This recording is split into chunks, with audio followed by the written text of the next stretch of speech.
Well, hello everybody, and welcome back to G Bear's Off-Grid Ways, a homestead in the desert. And today we're going to go over a little bit more about batteries. Battery, there's a love light. Oh, anyway, yeah, I came in and I did 2022 125. Today is January 25th, 2022. And that's my record of battery maintenance up there. And when I fill up that 2x3, I'll go over to this one and add some more on there. And then when I finish up that one, I'll write it down the wall or whatever. But I had a piece of paper with where I had started like way back in 2018 of keeping record of battery maintenance. And I couldn't find the paper anywhere. So I started writing on the wall where it says maintenance down. And then I was cleaning up my desk the other day and I found the paper that had all the other times and dates on it. So I put those up there too, so I won't have to worry about losing that piece of paper again unless this whole building disappears. So anyway, battery maintenance. Now these are flooded lead acid. So you actually have to do maintenance on them. So what do? Well, you take off all the caps. And then what I do is I take my hydrometer here and I do a test on each cell of all the batteries to make sure all of them are in good shape. There's no need adding water to a battery that's got a bad cell in it. It's not going to help it any. So if there is a bad battery, like I had, that one had a bad cell in it last time.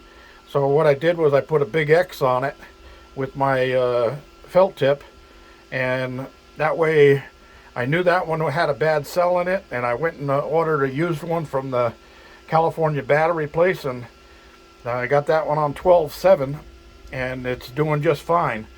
So I added water to these. And how do I add water? Well, this is a must for flooded lead acid batteries. It's got a 2-quart capacity, and at the front right there is spring loaded. So all you do, you can turn it this way and it's not going to leak. But once you press it down in the hole on the top of the battery, it'll start putting water in until it's full to the proper level, which is the length of that little 2 little nipples on the end there sticking out. And once it gets to that point, it automatically shuts off. So you can't really see it doing anything, but you have to keep your hand on it and feel it. And you'll feel it gurgling as it's filling up the cell. And then when it stops gurgling, you pull it out and you look, and the water level is perfectly to the right point on there. And I better turn this fan back on again, because I shut it off to reach underneath there.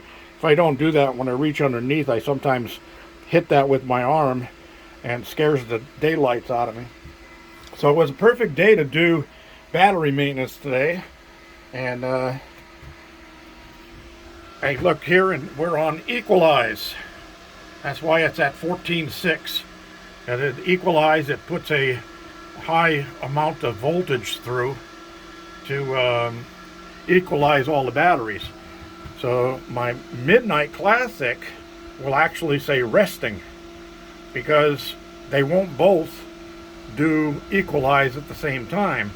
And the microprocessor in the Midnight Classic's much smarter than the one in the Renogy Rover. So this one knows that it's being equalized already by another unit. So this one just kind of sits into a resting. No watts coming in, no amps coming in. It just sits there and rests. Lets that one do all the work. Sooner or later, I will be getting rid of this one and adding another one of these to run. This one runs half of the panels, this one will run the other half of the panels, and then a third one will go right here, which will be just for my wind turbine, because these things are very efficient with wind turbines. You can set the curve on them and get the best production out of your turbine. So those are plans down the line, and I'll probably be doing that either this year or next. But I don't want to really have to spend any money because everything's running just fine. So anyway, I did get that done. and by accident I had hit the power save button on here when I was reaching in through there. So they I went in the house and I went, oh my god, all my power's shut off.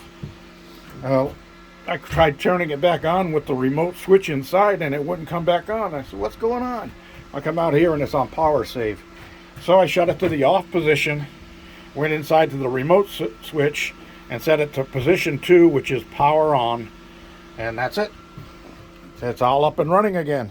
Then I reset my clocks because they were about 5 minutes off. All right, so let me get this closed up. All right, I do have one chicken in isolation, one hen. She hurt her foot somehow, but I think she was fighting with some of the other chickens or something.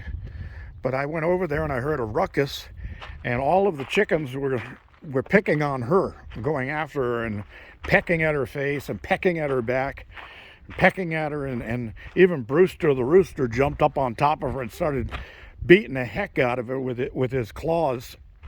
And I said, what the heck is that? So I went in and I isolated her into this coop all by herself, that extension, and she went right inside the closed coop part of it and squatted down in one of the nesting boxes like she was really hurt. And so I gave her some fresh oregano from the garden, plucked her off a branch. That's a natural antibiotic for chickens. And she ate that, and she'd been resting for a couple of days, and I went in out there today, and she was out in her little yard, still limping a little bit, but getting better. So I'll keep her isolated until she's 100%, because if you have an injured hen, the other chickens will go after it, and they aren't very good. They aren't very nice to them. All right, so I'm going to get back in here and do a little bit more about batteries, because that's what we're talking about today, right? So you remember I had this Optima yellow top here that I got from Andy.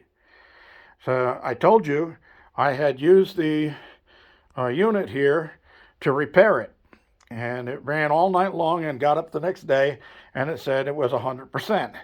So I've been using it in here to run the pump for this sluice box, the recirculating sluice box.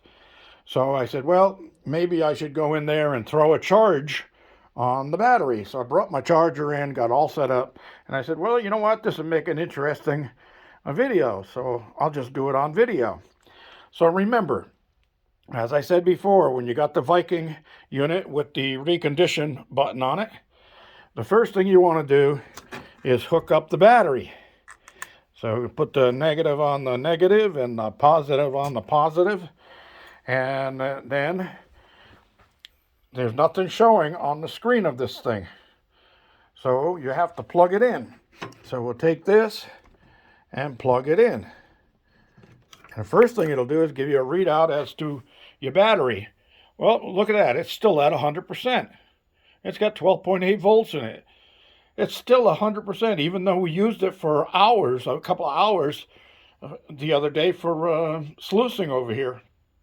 So that's a good thing. So this will actually tell you the difference batteries and all of that if it needed it, but right now it's at 100%, so it's not going to do anything.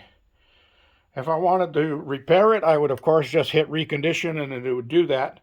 But see, it says, oh, it's saying standard battery. What's that? It should be AGM. There we go. And all of a sudden it jumped down. What the heck's that? Oh, it's 70%.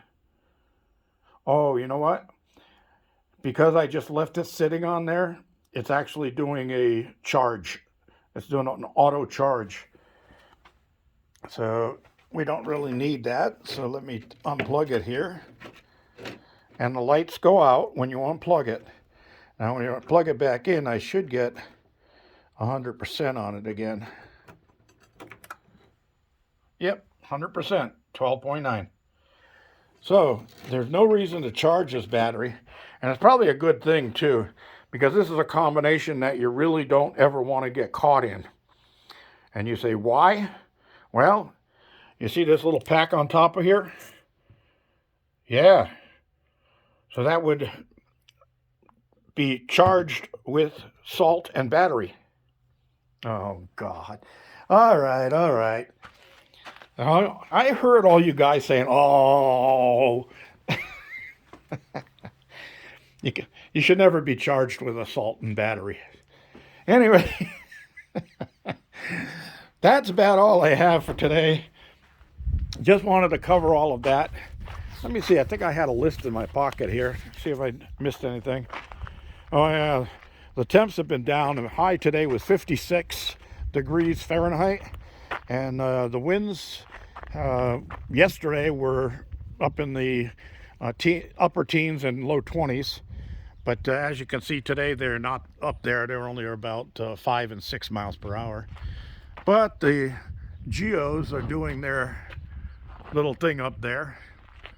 And only right there, and over there. Nothing over here. And it's not that there's no planes flying over here, because I've seen them go by, but they only have little tiny contrails behind them. They don't have anything big like this. And those of you say, oh, well, it's cold up there. What did he do? He just turned his engine on right there and then shut it off right there? No. He sprayed something. So I just saw an article that some guy, some scientist said that the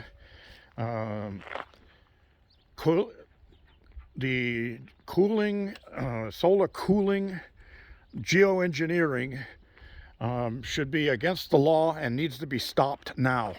So apparently, I'm not making this up, guys. This is real. You can look it up on the internet. It's there. All right. So anyway, that's all I really have to cover. I got a water delivery coming on Saturday, and tomorrow I'm going to go get my my free military pass for all national forests and parks and all that stuff. So pretty cool. I'll let you know. This is G Bear saying, don't forget, thumbs up down there. Don't forget to subscribe. It's free. Free. Doesn't cost you anything. You don't get spammed. All you do is click on the little bell after you click subscribe, and it'll tell you when I upload a new video. This is G Bear signing off.